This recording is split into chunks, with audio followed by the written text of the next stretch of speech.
Hello, good morning, good Sunday. It is November the 12th. I thought it would be a good day to record a message. Three subjects I'd like to discuss. One is the Memorial Day situation and the speech of Maxime Bernier that he posted. Second, the Palestinian-Israeli conflict. And then thirdly, the upcoming elections in the Netherlands, November 22nd, in about 10 days.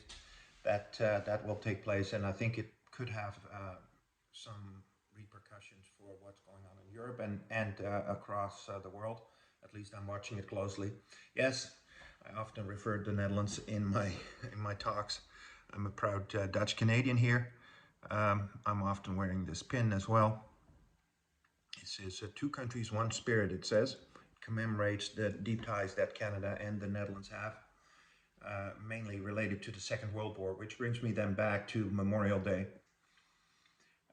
I don't know if people saw my post on Memorial Day, but it goes into the ties, and yes, we remember. We do not forget, and we do not forget the sacrifice that people made for our freedoms.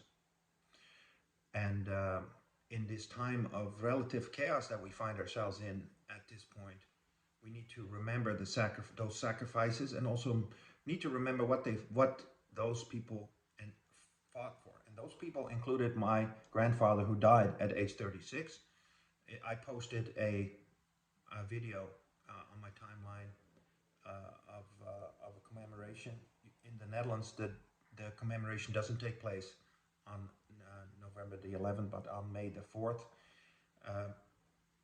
In the Netherlands, 18,000 people, military personnel, policemen, and resistance fighters fought and died in the liberation of the Netherlands and defeating fascism of World War II. And I have personal ties there. My my middle name is Afko. That's after my grandfather, who lost his life in that battle. But I'm proud of him, and we're all proud of him. And I feel that connection with him. In fact, I often feel that he's my guardian angel, egging me on to stand for freedom and to defeat fascism of our time. And I thank all families that have carried that burden. I thank all people that have stood up and continue to stand up for freedom. And we need to learn from the lessons of that time and carry that forward in our present day. So I fully agree with Maxime's message on Memorial Day in that regard. And let's not forget that. In fact, building on that, I would like to go one step further. What is that? What is that message? That message, in my opinion, is very well embodied in the short speech of John Diefenbaker, and I'll repeat that here for Canadians. I am Canadian, free to speak without fear, free to worship in my own way, free to stand for what I think is right, free to oppose what I believe wrong, or free to choose those who shall govern my country. This heritage of freedom I pledge to uphold for myself and all of mankind. Yes, and it's good to remember that. At this time when people in Canada are trying to bring conflicts from around the world into Canada to be fought here and to divide and conquer people here, uh, create divisions, play identity politics, create all sorts of nonsense. Let's go back to first principles here. This is what Canada is about. In fact, that's what the Netherlands was about too. People would go to these countries to to escape conflict and to try to live a life in peace away from the polarizations and the identity politics. And this is something that seems to haunt us as people.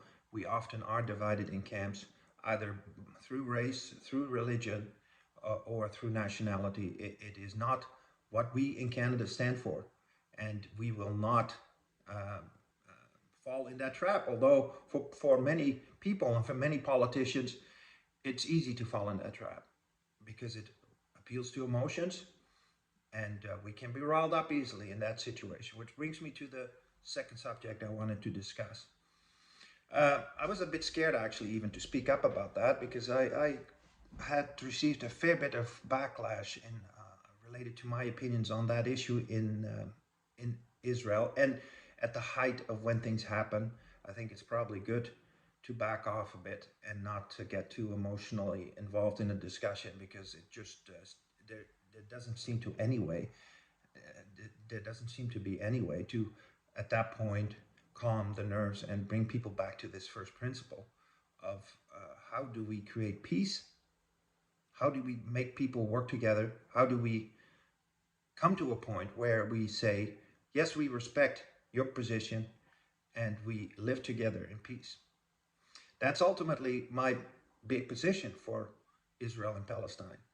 I believe that the 2009 Oslo Accord was, after many years of misery there, a way out and a way to peace. And we have to get back to that. And I blame the politicians, specifically Netanyahu, who was behind, I would say, created the conditions of the killing of his own peacemaker, Yitzhak Rabin, that derailed the Oslo Accord. We need to stand against that, and we need to point out that we want peace. The peacemakers of the world will inherit the earth, as my tradition, and that's the Judeo-Christian tradition, says. I don't want to get into further discussion on the subject. I think that position is clear enough. I do resent it sometimes when people attack me, when they think that that they can call me names and you're this or that. I wanted to go on record and without fear speak my position. We need to work for peace here. And that's what I'm calling for. Okay, so last subject, the elections coming up in the Netherlands. After the Freedom Convoy in Canada, the Dutch farmers were actually greatly inspired by the resistance against the what I would call the COVID bamboozle going on of the World Economic Forum and New World Order crowd that is still trying to impose its will on the population, that has become very awake and very rambunctious, I think, to the great chagrin of the Justin Trudeau's and the Mark Rutte's of the world. Yeah, we are having our hopes. With hopes, we're looking at the elections in the Netherlands. It's just one thing. I know many people have even given up on the electoral process. It's one front in the battle that we can use. Let's not forget that. And therefore, I watch these things with great interest. 10 days from now, there will be elections in the Netherlands. There were great hopes, actually, that the political arm of the farmers, the Burgers en Boeren Bond, BBB party, would become the biggest party. In fact, at this point, if I look at the pre-polling going on, that will not be the case. They will make a big showing, but they will not become the biggest party. Surprisingly, a new party was formed, the New Social Contract, and that party is now expected to become the biggest. On top of that, we do expect that the existing establishment parties, and that includes the VVD of Mark Rutte and other coalition party members, CDA and DSS, will be getting a drubbing. Basically, will be shown the door by the Dutch electorate, and I think that's a good message. In fact, of all those three parties, the leaders have said, okay, we're stopping with politics, including Rutte, that now seems to want to go and be fishing for a job with NATO. But it's a sound rejection of the status quo by the Dutch electorate that is expected on November 22nd. And I think that's good news for us. And hopefully will inspire others to say, okay, there is a way that we can create change through the electoral process. Now, I don't want to get into much detail because it's probably not very relevant for Canada about all these parties. But I would say this gives us hope. One thing that I want to take away from that situation is that, yes, in Canada, our electoral system of first past the post is radically different than what we see in the Netherlands, where you have proportional representation. My family, when I speak to them there, is not very happy actually with the 21 or 20 parties that are in parliament. Only 150 seats and 20 parties. It's a cacophony of opinions, and very difficult actually to get to consensus, but they do it through coalition governments, and that's how they govern the country.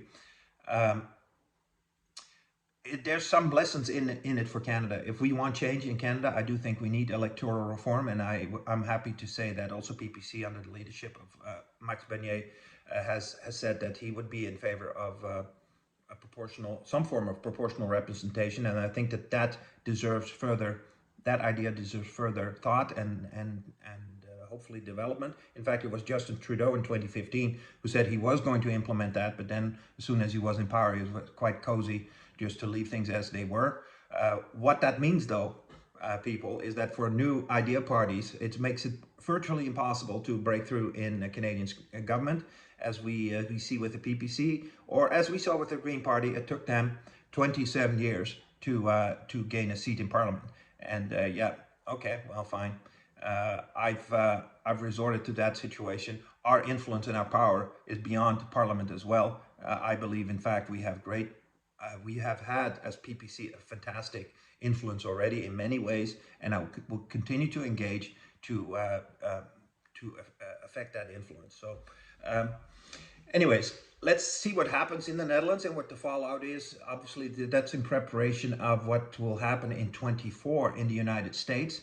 And Canada, usually following what goes on in the United States, we're obviously watching that with great interest for our elections coming up in 25. And in the meantime, though, people, let's work hard, engaged. The Great Awakening is in progress. I think we can stay hopeful. That way, we can affect change where we can locally, in different ways, in areas where we can, maybe in our work, around the people that we have influence, the friends, the family that we meet. Let's continue our engagement, and I see that a light at the end of the tunnel, even though at the moment the tunnel is dark. But let's not forget, we will get there if we work together and if we stay strong and free.